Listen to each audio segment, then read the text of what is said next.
Emmett Till was an important catalyst that gave momentum to the civil rights movement. According to Robert Frederick Burke, who wrote The Eisenhower Administration and Black Civil Rights, the case gave civil rights advocates a martyr and ambivalent politicians an impetus to push through the Civil Rights Act of 1957. One of the reasons Emmett Till's murder sparked the civil rights movement was because it warned of a bleak future for African Americans if they did not defy white oppression. Even today, the murder of a 14-year-old black boy for the crime of whistling at a white woman continues to goad black politicians in their fight to share local power.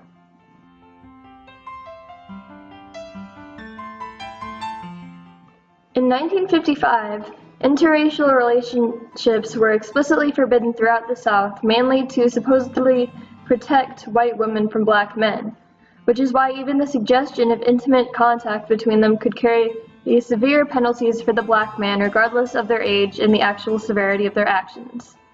The fact that Emmett Till was only 14 at the time of this incident did little to discourage his killers. At the time of Emmett Till's kidnapping and eventual murder, he had traveled from his home in Chicago and was staying with a great-uncle in Tallahatchie County in Mississippi. His mother, Mamie Till Mobley, who had grown up in Mississippi, warned him to be very careful, to humble himself to the extent of getting down on his knees. Emmett replied that he understood. However, having lived in Chicago for all of his life, Emmett was not aware of the dangers of living in the Deep South as an African American.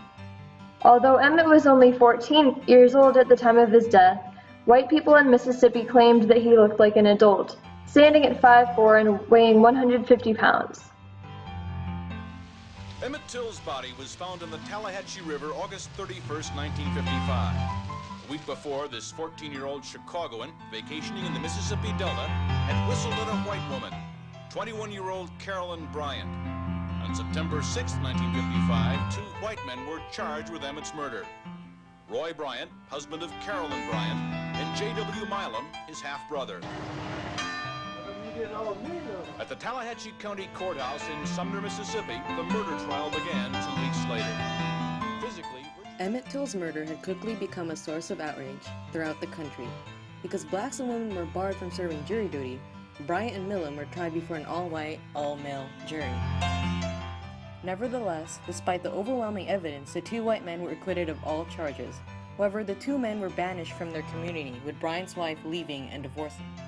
Protected by double jeopardy laws, they told the whole story of how they killed and kidnapped Emmett Till to Look magazine for $4,000. After the case was made public, an NAACP field officer and civil rights activist named Medgar Evers urged the NAACP leadership to get involved, and along with fellow members Ruby Hurley and Amzie Moore, conducted an investigation and search for black witnesses willing to come forward. Civil rights leader Dr. T.R.M. Howard offered protection for these witnesses by armed bodyguards and helped them leave town after the trial along with other NAACP members.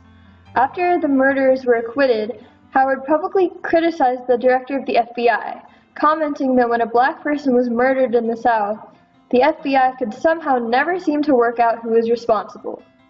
Although the immediate effect of this event was increased oppression of African Americans in Mississippi, it also gave momentum to the civil rights movement and acted as one of its main catalysts. Ultimately, this tragic event forever changed the African American community and shaped the civil rights movement in ways that are apparent even today. Its aftermath demonstrated the incredible bravery of this community and their ability to strive for and provoke change in the face of such tragedy.